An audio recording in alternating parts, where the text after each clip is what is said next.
25 tips to get better at Rainbow Six Siege Year 10. You guys have seemed to enjoy this series in the past, and I thought, why not? It's been about a year since I've made them. Let's make an updated version for people in Year 10. So if you're just starting Siege, or maybe you're a player still trying to climb the ranks, this is the video for you. And you guys seem to eat these videos up like it's freaking candy, so let's try to hit 2,000 likes on this video. And if you guys are new to the channel, subscribe because we're on the road to 1 million subscribers. Without further ado, let's get into the video. So tip number 1, we have head level on all barricades. Everyone should always know this. So if I barricade a door and we see the second buckle on a barricade, this works on every single door on Siege. Since there's no jumping in this game, no like weird movement, every character is always going to be right here. So if you see, if Ella walks to this barricade, I am literally aiming head level no matter what. And if we had someone hop through a window, if I see the second buckle, so go ahead and hop in and I just pre-aim this, no matter what, it's always going to be head level. Consciously get your crosshair up there, so that way it's muscle memory and you never have to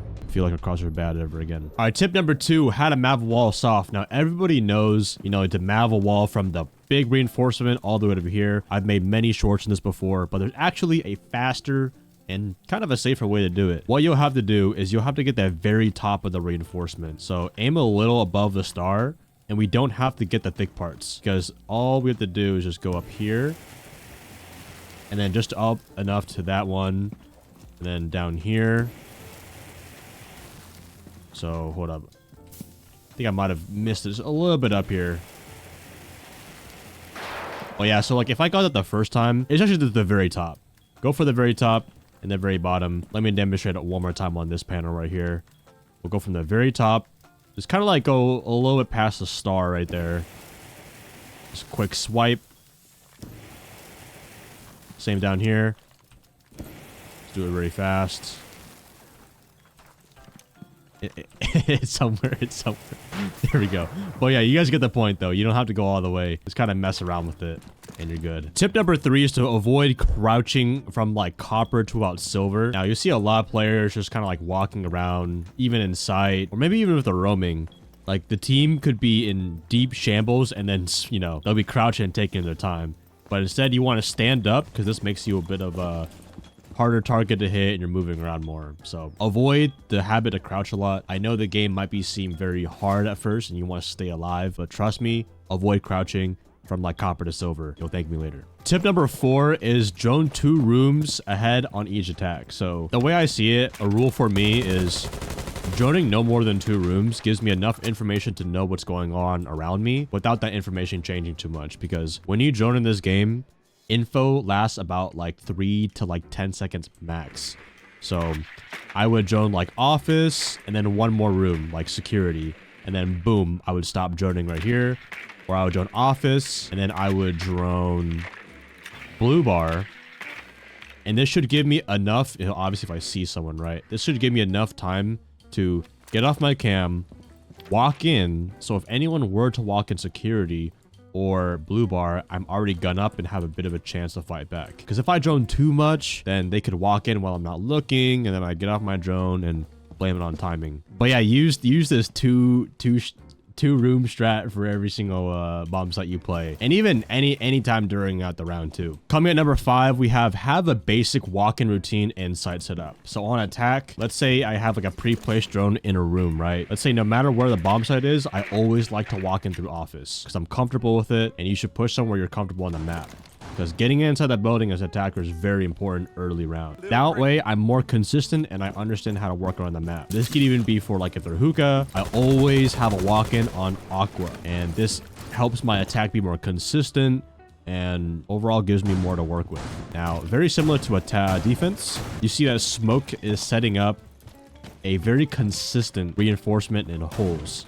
It's got barbed wire, foothold, head holes, which I'll explain later, but this does not change. No matter, even if you're going up against different teams, your defense and site setup and your attack strategies almost don't change. You might be thinking, oh, but I'm going to be predictable, right? Not really, because this creates consistency. Siege is a game where anything can happen.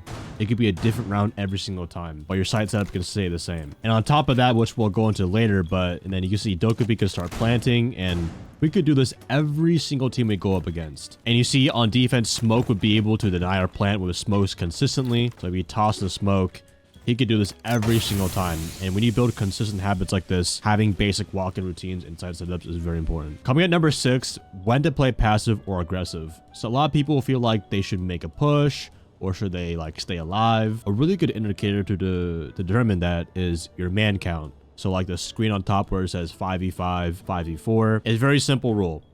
If you have more man advantage, you play passive. Why? Because you have an advantage. You have more man count than the other team.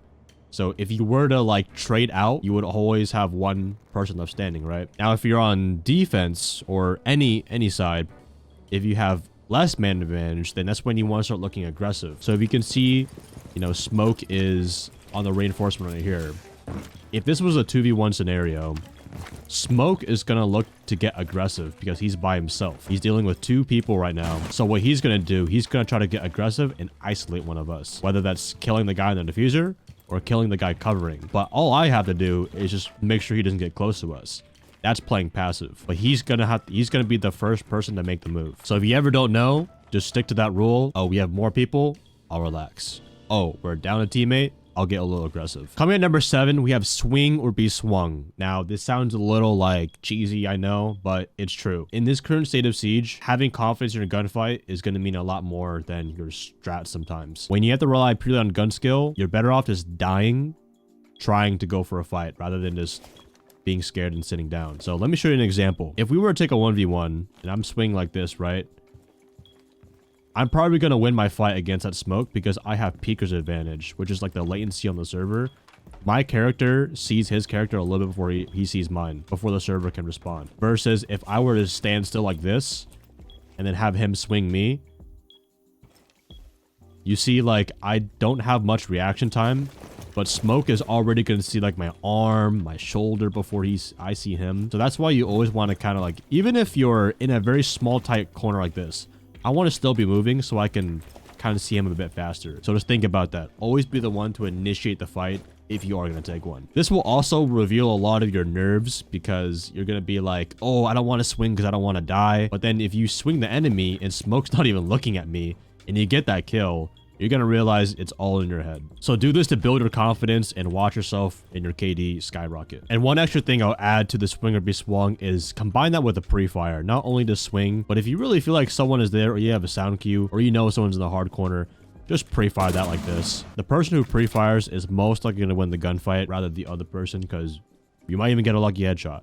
Just add that to your muscle memory. Coming at number 8 is to learn your common angles. Now, this seems like a very basic, right? But no matter what, this will be your consistency of your mechanics, your aim, how long you stay alive even, how many kills you get. But combine this with the other tips we had, which is the swing or be swung. Especially when you're new to Siege and you don't have a lot of map knowledge, it's going to be hard to like pick up common angles. But as you play the game, you'll realize players tend to hold the safe spots and there's a pattern of angles. So like if I'm clearing a room, I would first maybe like check the little stool right here, right? In case they swing aggressive. Then I'll cut my crosshair to the doorway here. And then I'll cut here again to the reinforcement where the head would probably be, right? Then I'll do that. Then I'll immediately cut again. Like you're always going to cut like unnecessary gaps of like parts of your aim. Then I'll check this right here. Then I'll cut again. So, and you see I'm always aiming head level. So combine the head level of barricades that we talked about earlier, and your cross replacement is going to be like 80% already built in, even if you're a new player. So just think about them like the only points in the map that you would always aim at. So here, here, even here. Just learn the common angles and your cross replacement is going to feel a lot easier and you're not going to flick all the time. Number 9 is to keep track of your map control. Now, as the round moves on, this will help you adapt more. As a defender and attacker, it's always a tug of war of which map control you can hold. And in future videos, or maybe even heard it from me, is you don't want to sit actually on the bomb site. You always want to sit outside the bomb site. It's very important that you realize, okay, where are my teammates at? My warden is, you know, pretty deep back there, so there's probably no enemies over there. But if we lost control of operational, which is this room right here, there could potentially be an enemy in here. So that way I would not just like wander over here and then get shot, right? But instead I would just eventually position myself to get ready to counter anyone coming from here. My angles, my utility. And as you kind of do this and just kind of like adapt each like 30 seconds by the time each 30 seconds of the round, you're gonna stay alive a lot longer and be more aware. Even if you're a new player, if you don't hear a lot of sound cues coming over there, just pay attention to where your teammates are, and then if there's no one over there, that most likely there's an enemy over there. But an extra tip, don't always avoid him, because let's say if Ash wasn't in this room, then that means I could probably even retake this room and then use that map control against them. So if the map control is uncontested, use it against them. But if it's not worth taking, then obviously just back off. But learn how to hold key points of map control throughout the round. So if you find yourself just sitting in the bomb site a lot, move around more. Trust me, you'll just learn more about the game. Coming at number 10, you should understand roaming is to waste time, not to get kills. Kills are just a byproduct of a good roam. But generally, a roam obviously is you are scouting out outside of the bomb site, looking for any attackers trying to come in by themselves, or maybe you're trying to just delay a push and waste their time. Now, wasting their time could be things like shooting their drones when they find you. It could be, you know, sending some warning shots to come chase you. You're basically just misleading them. It's like a magnet drawing off the, like, you know, attracting them back to come to you, right? But you're just trying to get them out of the bomb site. When you kind of think about it like that, it becomes a game of like cat and mouse, basically. And the next thing you know, you've wasted like half of their time and they haven't even touched like pushing the bomb site, which is a good roam. But obviously, if you feel like you're about to die, try to take one guy down with you, go for like a suicide kill, and that's worth it. So the way I see it, either getting one kill or wasting a minute and 30 seconds is a successful roam. So the next time you roam, just aim to waste their freaking time. Coming at number 11, we have learned the 4 types of holes in Siege. So the first hole we have is feet holes. Feet holes are really just for one-way angles. You want to give them limited space. It's like if the holes were to be retaken, the attackers can't see much through it. So let's say if I'm playing here, right, and they try to plant, we can easily see their feet and shoot them from here. Now, the attackers who are inside here can't really see much unless they go crouch or prone themselves, but that takes extra effort. Now, the second head hole would be actual head holes, like head height holes. So this way you can see and hold into a different bomb site without having to actually be in there. This is probably the most common ones you'll see. Next, we have a vault rotate. Now, rotates are never really huge. They're always about like halfway. Why? You'll see right now. So this one is a vault because if the attackers were to gain map control late and uses against us, it will give off a sound cue like this. That alerts the defenders that like, oh, someone's probably hopping in, and this gives us a lot more awareness for it. Also, it does give you a little bit of visual cover if you were to crouch behind it. And then now we have the regular crouch one. This one, again, it's this could actually be a sprinting one. It doesn't really matter, but again, like a crouch one kind of just, it limits the amount of mobility between each bomb site. Again, so if they were to retake, it doesn't, you know, completely exploit the setup. So if you're wondering what are the best holes that I should keep aware of out of all of these, is the crouch rotate ones, like right here too, and the regular head holes. The vault ones you will kind of notice like as a pattern as time when you play the game more, and the foot holes are also pretty more of a high rank one. Coming at number 12, we have shoot glass on windows. So for example, if I came over here, you can either shoot the glass off from a distance because you don't want to break the barricade where it creates a visual hole. But yeah, as you guys can see, I shot it with a shotgun and the glass broke. But my easier way is that you can just go like 1, 2, 3, 4, 5. 4 or 5 bullets usually works. Chalet is a bit more broken, but now I can hear sound outside easier. Let's give a demonstration. Put your headphones on real quick. Now, if we were to look outside here and Ace to repel. So as you can see, he's repelling on and off. Just go around and like move around the window, Ace. Just like fucking walk around a lot. Like walk in circles around it. What the fuck? Oh, I actually don't even hear it. Bro, I don't even hear. Wait, let me see. Is he moving? I legit don't even hear it. That is crazy. So now I'm going to shoot the glass off the window. Again, the formation. And now I can hear him clear as day. This can get so many people killed. That's actually insane. So remember, guys, shoot glass on all the windows in your bomb site. So a common example, let's say if we were to shoot the glass off here, and you can see I can hear him repelling a lot easier, and it's just a very loud sound. So do not forget to shoot the glass off your window. Oh my god, bro. Glass.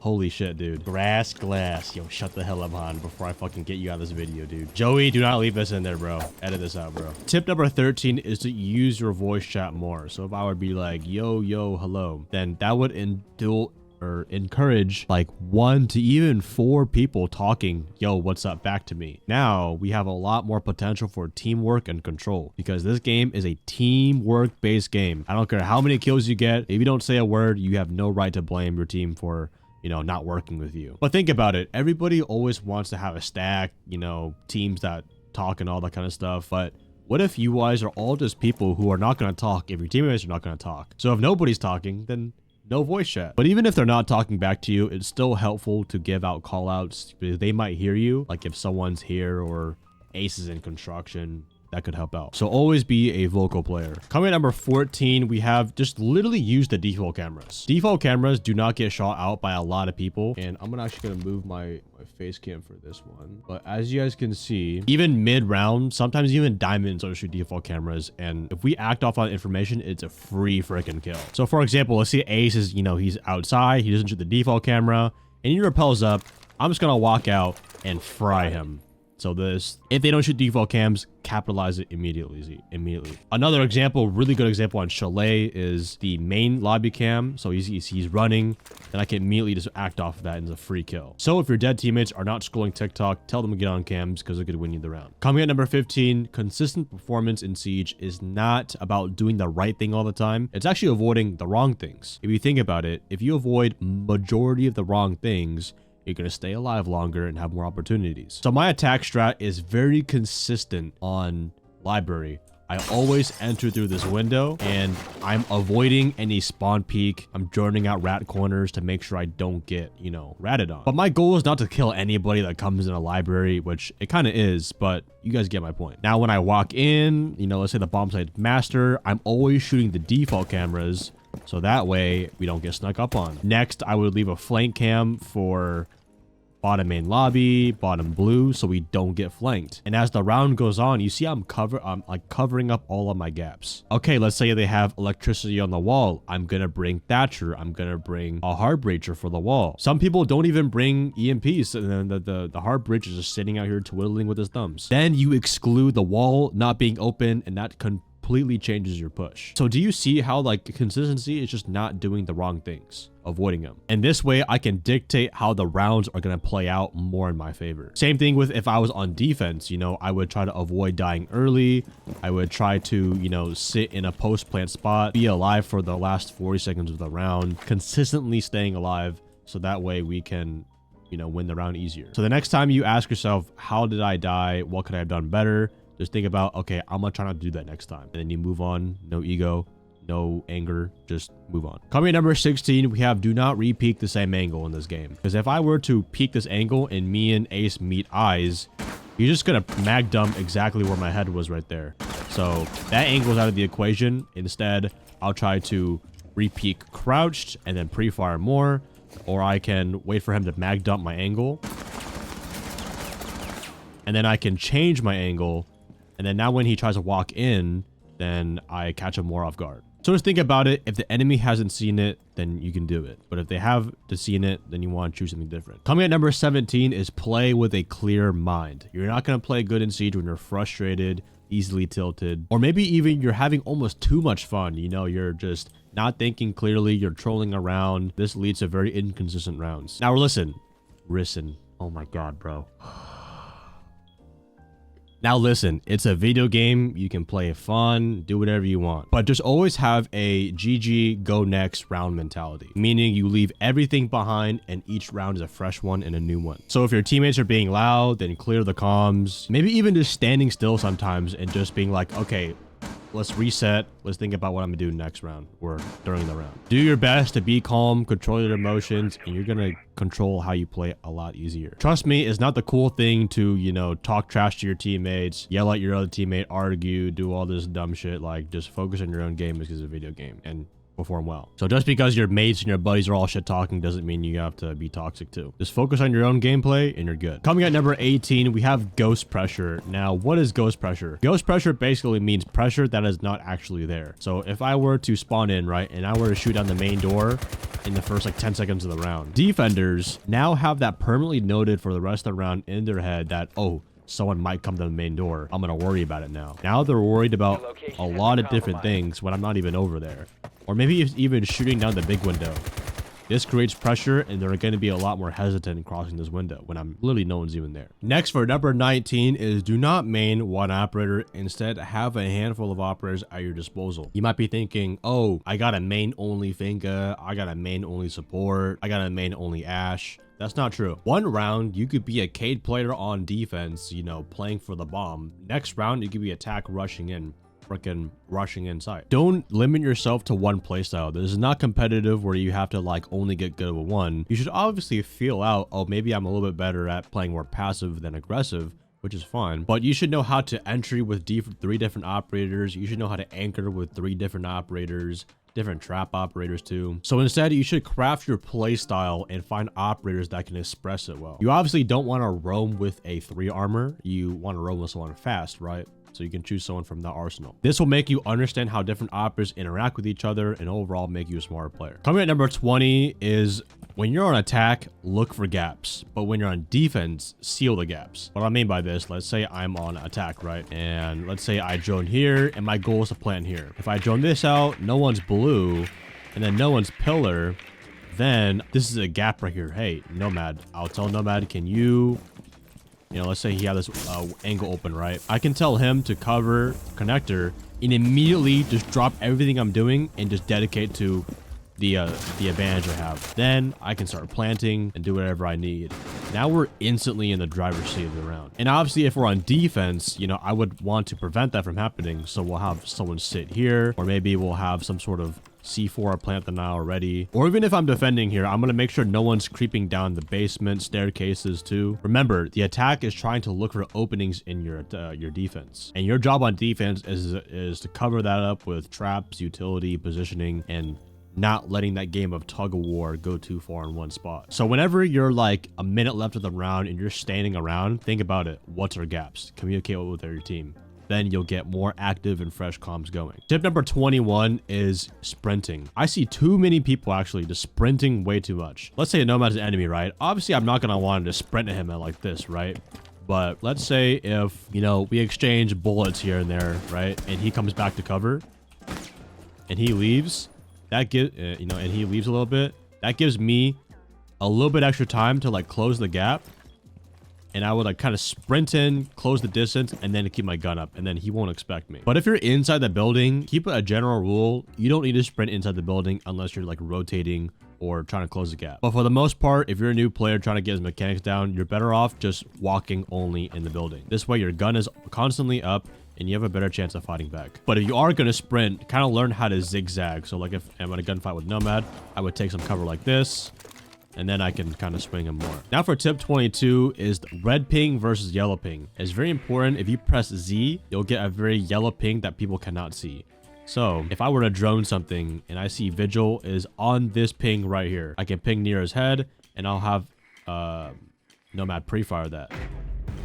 You can get a lot of kills doing this, but if I were to red ping him right there, that would show up on his screen that he's been spotted and is going to freak out and move off that angle. So only red ping, especially with Valkyrie cameras, and that lasts about 20 seconds of the round to panic them. But otherwise, red pinging should be mainly for scaring the enemy. Now for tip 23, whenever you solo queue, treat it like a 1v9. Your teammates are not going to work with you. You're already fighting 5 of the players. And shout out to Kickstar for that advice. He had a very wise mind, and that stick with me even to this day when I'm using solo queue. This way, you expect more out of yourself and expect a lot less out of your teammates in the game. This way, you don't get angry as much, and you kind of just take a lot more self-accountability. And if you want to improve in this game, self-accountability is very key. Own up that you messed up. Nobody cares if you're right or wrong. Just move on next and get better. Coming on tip 24. Now, 24 is spread out your team's map control. Not all 5 people need to push the same door. Let's say we have like 3 people on the balcony, right? That is too much people for 1 piece of map control. There's nothing that we can do just sitting here, right? So I would leave Hibana here and go find a different part of map control, a different angle to hit that can complement the study. So, for example, if I see there's a lot of people on the balcony, I'll rotate downstairs and try to take control of main stairs. Now, this way, someone can sit on the study window, flashbang top here for me while I walk up. You see how the map control connects with each other, right? Or I can try to walk up aviator side or walk up red stairs. Now that they all have their backs turned to me because they're too busy focusing on the balcony, I can go in here and just shoot someone in the back of the head. So usually you should have no more than like 2 people pushing 1 area. So the next time you see your team bunching up in one spot, try to add 1 person pushing a lurk or a back flank roll. And for the final tip number 25 is understand crossfires. Now you can use crossfires with your solo queue teammates sometimes, or mainly just people we have communication with. This guarantees a 2v1. The only way that the lone, attacker can win this is if he kills 1 person at a time and then gets an individual 1v1. But instead, we want to literally kill 2 at once. Let's say if the attacker was getting to spawn in, we would initiate who has first contact first. Hibana over here would have first contact because I'm basically baiting her. So she would stay where she is right now, hold a pretty passive angle, and then let the attacker make the first move. You'll see this a lot in Pro League, so let's have Smoke walk in, and by the time Smoke gets into a gunfight with Hibana, so let's say Smoke kills Hibana right now, that gives me the exact cue to pre-fire exactly where he's at. So again, this guarantees someone's gonna die, but you end up winning the round, which ultimately is the goal. And for a bonus tip, you guys can get a higher KD, more blessings in your life, crush DMs you on Instagram, you have a lean physique, muscle, you wake up with a muscle body, we wake up with more money in your bank account, and that all is all possible with the Athieno charm. You can get this by subscribing to my Twitch channel, by connecting your Ubisoft account to your Twitch account, and this way you're going to have an insane KD boost. So get my charm, it's on my Twitch link. But thank you guys for watching, and if you guys enjoyed this video, maybe I'll make an updated 50 tips in the future below.